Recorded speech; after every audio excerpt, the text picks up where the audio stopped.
नमस्कार, मैं सत्यम मिश्रा आप सभी के मध्य एक बार पुनः प्रस्तुत हूँ महाप्रभु महाराज नीव करौरी की वो अनकही अनंत अमृत कथाओं को लेकर जो शायद आपने पहले कभी नहीं सुनी। एक सुप्रसिद्ध रेल प्रसंग। महाराज उन दिनों अपनी मौज में थे और नीव करौरी गांव के पास से जो रेलवे लाइन गई थी उस प्लेटफॉर्म पर जाकर बैठ गए। जब ट्रेन आई तो वो उसमें प्रवेश कर गए और वो भी फर्स्ट क्लास कोच में जाकर बैठ गए।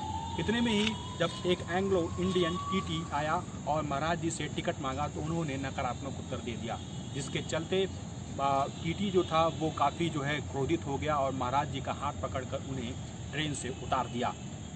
और महाराज जी एक पेड़ के नीचे जाकर चिमटा गाड़ कर कमंडल रख कर एक आसन पर बैठ गए। जब इधर से गार्ड ने ग्रीन सिग्नल झंडे को दिखाया, ट्रेन जब स्टार्ट हुई तो ट्रेन आगे बढ़ी ही नहीं। पूरी जो है स्टीम को तेज कर दिया गया कि अब ट्रेन बढ़ जाए ट्रेन, लेकिन टस से मस नहीं हुई, अपनी ही पटरी पर खड़ी रही। यहाँ तक कि ट्रेन का जो पहिया था वो ऊपर उठ गया और गोल गोल घूमने लगा। फिर टेक्नीशियन आए और मशीनरी को चेक किया, मशीनरी भी पूरी तरीके से सही पाई गई। बताया जाता है कि फिर एंग्लो इंडियन जो था वो काफ़ी परेशान हुआ, गार्ड जो था विदेशी गार्ड था वो भी आ गया और सारी जो है कमियां थी जो ट्रेन की वो सब लोग देखने लगे। टेक्नीशियन देखने लगे कि कहीं ऐसा तो नहीं कि कोई फॉल्ट हुआ हो जिसकी वजह से ट्रेन आगे नहीं बढ़ रही है।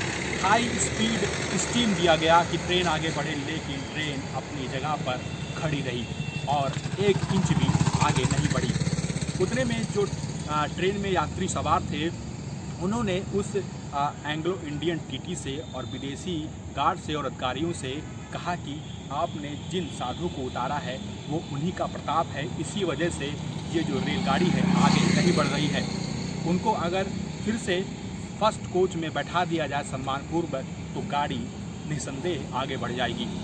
हालांकि एंग्लो इंडियन जो था वो झंडाया हुआ था, जल्लाहट में था, लेकिन तब भी उसने कहा कि क्योंकि दूसरी गाड़ी का आने का समय हो चला था और विलम्ब हो रहा था, यात्रियों को भी दिक्कत हो रही थी, तो उसने कहा कि चलो ये भी एक प्रयास कर लेते हैं। वो महाराज जी के पास गया और विनम्रतापूर्वक हाथ जोड़कर क्षमा याचना की और कहा कि जो है आप चलिए बैठिए।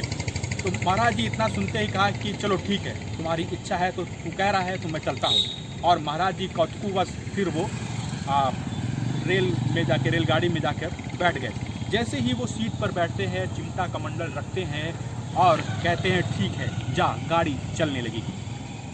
इतने में ही बोलने में ही गाड़ी आगे बढ़ जाती है। यह देख एंग्लो इंडियन जो विदेशी अधिकारी थे, जो गार्ड विदेशी था, वो सब बाबा के पैर में नतमस्तक हो गए और फिर आगे चल के अनन्य भक्त हुए। उनमें से एक विदेशी जो था वो एक किताब भी लिखा बाबा पर, एक जनरल पब्लिकेशन किया। बताया जाता है कि बाबा फिर ट्रेन से उतर गए, वो फिर आगे नहीं गए और फिर जो नीव करौरी गांव था, बाबा वहां पर कई सालों तक रहे। बाबा का असली नाम, जैसे कि मैंने आपको पहले एपिसोड में बताया था, कि लक्ष्मण दास शर्मा था। जब बाबा वहां से नीव करौरी गांव से जाते हैं दूसरे जगह, तो उस गांव का नाम चूँकि नीव करौरी था तो उसी गांव पर महाराज का नाम नीव करौरी पड़ गया और वो गांव पूरे भारतवर्ष में जाना जाने लगा। तो ये थी आज की हमारी पेशकश। अगले एपिसोड में कुछ अनंत अमृत अनकही कहानियों को लेकर, कथाओं को लेकर फिर से हाजिर होंगी। तब तक के लिए नमस्कार। एक निवेदन कि जिन लोगों के पास, जिन सज्जन के पास ऐसी कहानियाँ हों, ऐसी अनंत अमृत कथाएँ हों, तो वो हमें कमेंट बॉक्स में अपना नंबर ड्रॉप कर दें। हम उनसे संपर्क करेंगे और आने वाले समय में उनकी कथाओं को अपने चैनल के माध्यम से प्रसारण करेंगे। तब तक के लिए नमस्कार।